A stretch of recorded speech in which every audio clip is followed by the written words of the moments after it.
still, but it was I thought it went off pretty well. Thanks for coming out, guys. You know, last week was a tough week for us. We played a tough opponent, an ACC opponent. I found out after the game that it was 17 years in a row that those guys have been to bowl games. They're a very good team. I thought that Coach Johnson really coached them really, really well. I thought our kids came out, fought hard. We forced some turnovers early. We made some big plays, but we could never sustain anything. And, you know, every time we ended up, you know, we drives would stop, we shoot ourselves in the foot, or we'll make a critical error on defense. And that's the tale of this season thus far. Just critical errors. Questions? The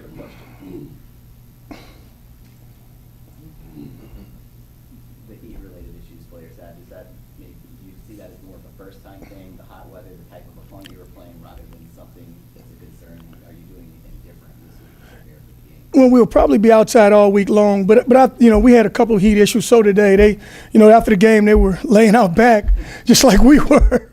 So I mean, the weather was similar. You know, it was just a hot game, and both teams had to get acclimated to it. It was you know, I don't think that made that big of a difference in the outcome of the game. As far as Tanner, I assume he will start game 3. I know that you made the switch. No, well, he got hurt. Tanner was hurt. He's out. He had some heat issues. He got dinged around a little bit. You know, the two plays that he got hit on, we turned it in to our officials in our conference, and they said that they should have been late hit calls. But you know, that's the difference in officiating.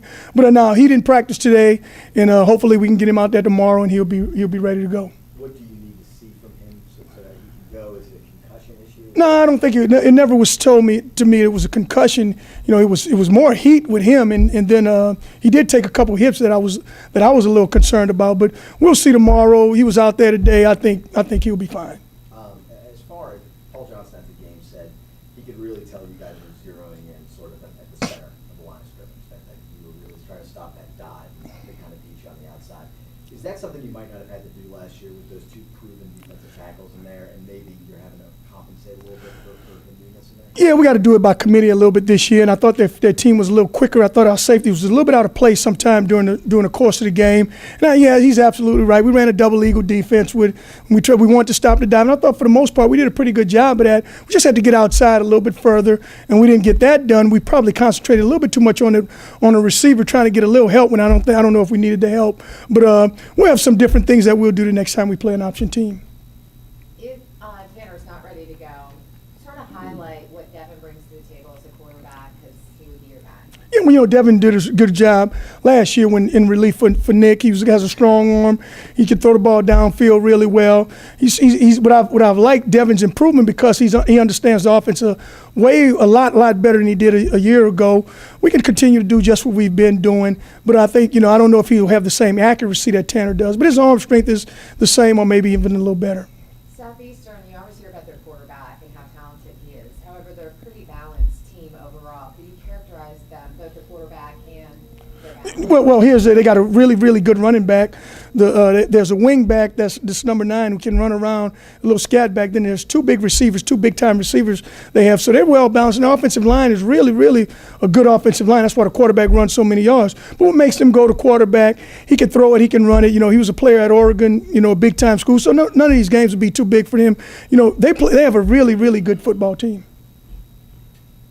Thanks, CJ. In terms of all the heat issues from last weekend's game and all the cramping, how much would that make you and your staff maybe reevaluate how you prepare the team during fall practice? I know you spend a lot of time in the Saints indoor facility, knowing that you have to come back outside, and the heat in Southeast Louisiana in August, September is always about the same. You know what I would say this about it, you know, we didn't have the luxury of getting, you know, we practiced wherever we could. You know, when we got to Newman, we tried to practice outside at Newman. We didn't have an option to practice outside at the Saints. That wasn't an option.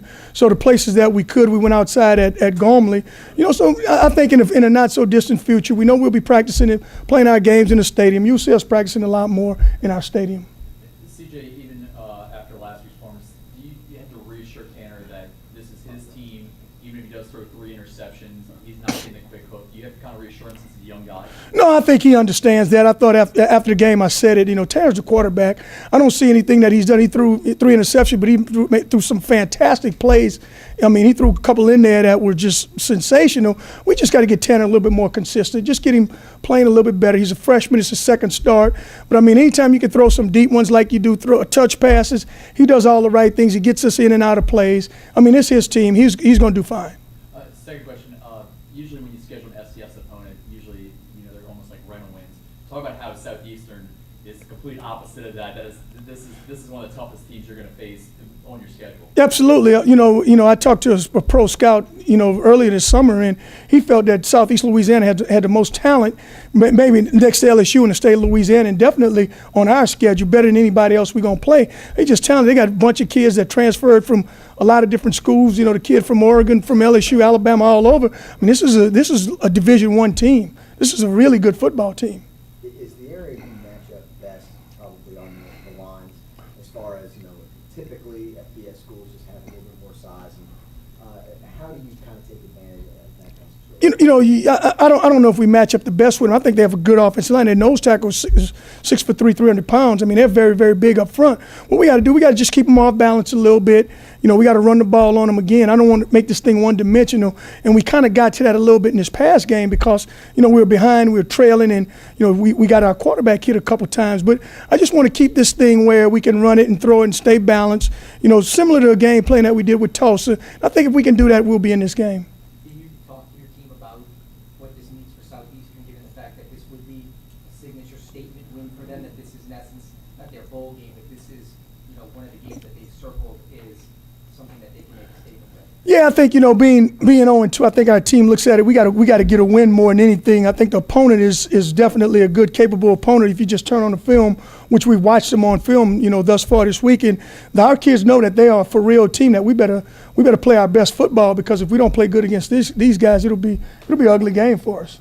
CJ, when you look at Georgia Tech's style of play offensively in Southeastern, how similar are they, and how are the Lions different? The Lions offensively, the Lions can really throw the ball well. I think they do a great job.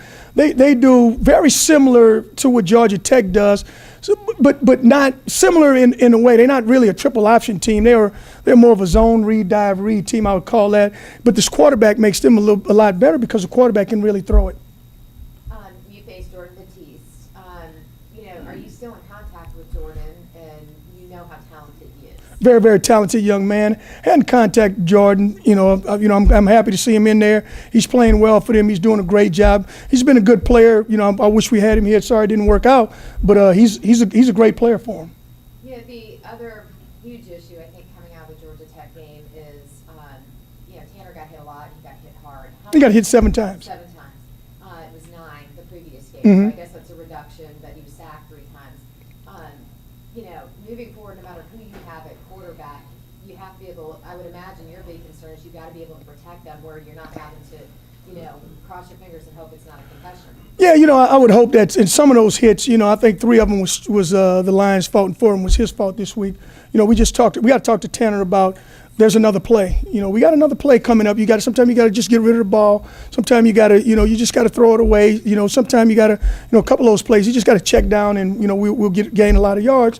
But just a mark of a young quarterback. You've had that problem with Montana last year as well, him holding the ball. You felt more confident, I think, that Tanner was getting it off quickly. What happened? Well, I think I'm still confident that Tanner's getting it off quickly. It's just sometimes, some plays, he just, like I said, the difference is Tanner got a little greedy in the game. He wasn't very patient. Sherman, obviously, was such a weapon in week 1. Week 2, he wasn't used all that often. He was hurt the first carry. He was out, from the first carry. We put him back in a couple of times, but he was actually, Sherman was nauseous all week, had a little bit of, not the flu, but a little bit of throwing up. And so once he got going, he could never sustain anything. And how does he feel? He better be fine. Can you comment on how well Justin is playing as wide receiver? I mean, it's a group that maybe kind of unproven because Ryan was depending on so much last year, but Shaq has really stepped up and been that lead Yeah, you know, and I always thought Shaq would be a really good player. He's playing outstanding. You know, so is Xavier Rush. Both of those guys are playing outstanding. The young kids are too. But Justin, you know, you asked me about him. He just, you know, he's faster than most guys think, and he just catches the ball. You know, you don't see him drop very many balls. You know, you just got a sneaky way of getting behind people. He comes up with big play after big play. Xavier Rush kind of doing the same thing. You know, I'm proud of those guys. They took this young team. You know, those are the two seniors that I really feel confident and comfortable with. Why do you think it's been, I guess, an easy transition for him to go from being one of the other receivers to being, I got to be that guy that steps up and takes the place of what Ryan did here and kind of make things easier for Canada? I think he had some confidence last year. You know, when he caught some touchdowns, he made some big plays for us last year. And then coming into the season, he had a great track season because he's one of our track athletes. And then, you know, he took, you know, all the summer coaching, all the stuff that we talked about. And I think Keith has really, really done a great job with him. Keith Williams, our wide receiver coach, with him and Xavier Rush. And I just think it's just his time, and he understands that he needs to make some big plays for this young quarterback. You mentioned that Ade has a job in Southeast. Is that an open? How's the situation? Well, right now we're going to look at it. I don't know if Ade is healthy enough again to do it again. I like our kickoff guy. You know, I just like him to be a little bit more consistent. But I'm telling you, he could kick. You know, he gets eligible one day, and then we throw him in there, and he does a fantastic job. And Devin Grove hasn't gotten off to a great start this year. He's been targeted a fair amount. Hadn't had a lot of production. Would you like to see more from him? Yeah, I like to see him get some confidence. You know, sometimes a young kid, if it doesn't go well early on, they kind of get down in the dumps. But you know, I think it will go. I think he'll be one of our guys this week that I'll guarantee he'll pick it up. I hate to go back to the Saints for a second, but you spent so much time with them on the receivers. Now that you're here, do you find yourself having problems backing away from doing more coaching with the receivers since you have a guy in that spot that handles that? When it comes to Shaq, how much does he kind of pick your brain a little bit about?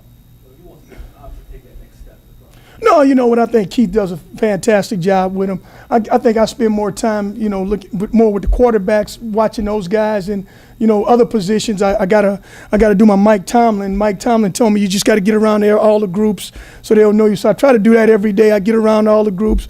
I don't do much. I meet with them a lot less. I don't meet with the receivers at all. But I think Keith does a great job, and then my son Trey, he's helping him. So between the two of them, I can't say a word. There's nothing to say. What's going on with Devin Booty? Have you convinced him to stay? As of right now, he's not a part of our football team, and you know, and academically, he feels he has a strong need to graduate, and so you know, I agree with him. If that's what the case it may be, you know, it's not about going to another school. He's in the school of business that's really tough, and he's at a critical point for graduation. Was playing time a concern with him? Probably, but he never mentioned that. He never said that was it. I mean, he was a starter on kickoff and punt return. I mean, you're going to get 8 snaps a game. You know, you're doing well. And then we had some special plays for him also. So, I mean, he was playing. Anyone else? Does Shaq have pro potential, you think? Yeah, I think so. I think Shaq gonna run well enough, and you know, you look at guys. He's small, but he's playing in the slot. Keith did it strategically, moving him inside some and moving him around to play a variety of different positions. All these guys in this dive read offense, everybody stick at one position. Where Shaq has the ability to play that, he's playing in this offense, which is a pro-style offense. I've coached some guys that's in the NFL that Shaq's a lot better than. I won't say their names. No problem. Just to confirm, you don't think Tanner will practice tomorrow? How percentage-wise do you think his chances of playing this week? If he practices tomorrow, he's definitely going to play. You know, I think he will. You know, from the kid thinks he can practice right now. You know, he wants to practice. You know, he wanted to, Coach, we should move practice to the evening so I can practice. Well, we'll see about that. Can you kind of explain how Trevor Sims ended up on the team, or did you guys find him off the baseball team? Like, what happened? No, the baseball coach has been bragging. I like our baseball coach now. He's been bragging about this guy who could play football. Well, I was told he was a receiver. Somebody else told me he was a quarterback. Well, come to find out, he's a kicker. So he kicked a couple off, and it's just like the Ade story. We was like, wow. And so finally he got eligible, and he's on. I think the baseball coach, I owe him one now. Have you tried him kicking field goals? Not yet. We got one thing at a time now. We only had him for a week. Yeah, he did some kicking in high school, but he was supposed to be a receiver also. He beats with Keith. What's his longest high school kid, you know? I'm not telling. I'm not telling. Thank you, guys.